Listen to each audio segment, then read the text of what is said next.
Isang mapagpalang araw mga idol, pang day 2 po dito sa Bayumbong project. So i-update natin itong sa hukay mga idol. Ayan, so tatlong post column lang naman to mga idol. Then yung tie beam po. So yung tie beam sasagad na namin sa baba. And then pagdating sa floor line ay plinth beam po ulit po kami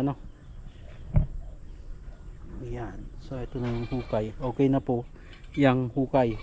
Then inassemble na rin namin yung poste. So yung poste namin mga idol is mas malaki kumpara po dito. So 25 cm po itong dating column. Ngayon itong extension mas maluwang na po kasi ito, 4 meters.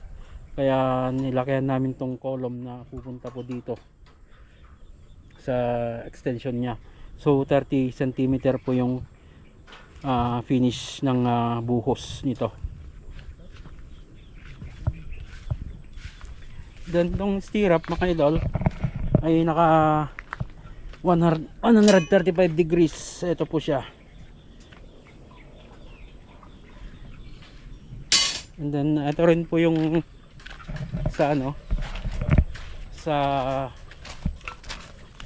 ilalagay namin sa puting. Naka 135 degree din po itong hook nya. Then dumating na yung sa iba pa sa materials po. So dito na yung mga bakal.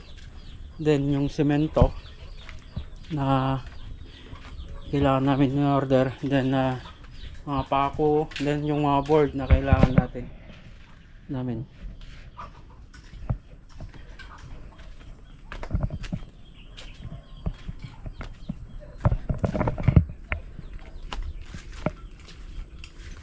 Ayan So nagpabistay na rin ako mga idol para in preparation para sa plastering.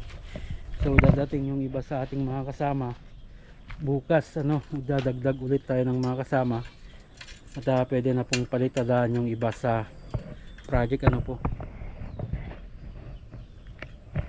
Ayan.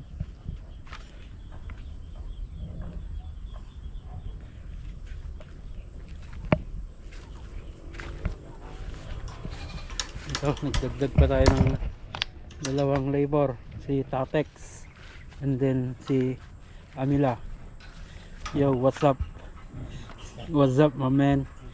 Then the international from Sri Lanka, and the other one is from, where are you from? From Zimbabwe too. Zimbabwe, yeah. Together with Erwin, Zimbabwe too. Ayan So diretso lang siya mga idol. Ito lang yung pinadesign po. Bahay diretso lang siya. Ito po yung pinaka rear side niya.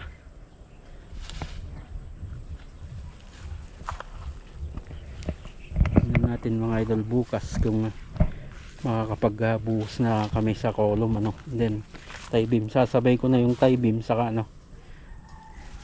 sa buhos ng puting ng poste.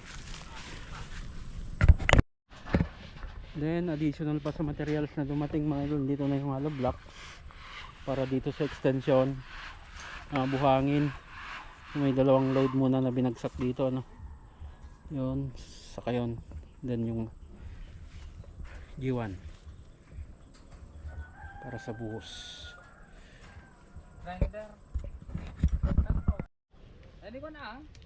Ayun mga idol, so yan yung update ngayong day 2 po. So nakapag-fabricate na ng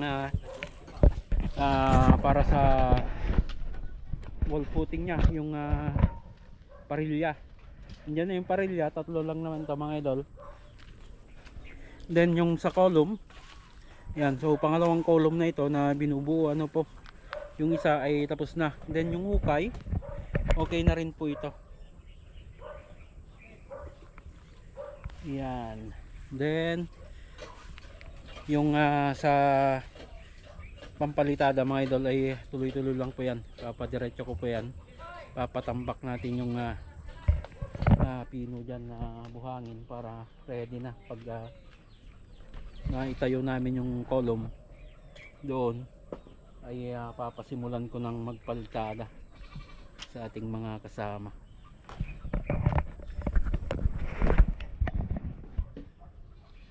Okay mga idol, so salamat po sa lahat ng nanonood ng aming mga videos. Ano po, so may nag-comment na hindi maganda, so bukas abangan nyo yung vlog natin mga idol. Sasagutin po natin yung hindi magandang komento, pero deleted na po, hindi ko na screenshot, pero sasagutin po yung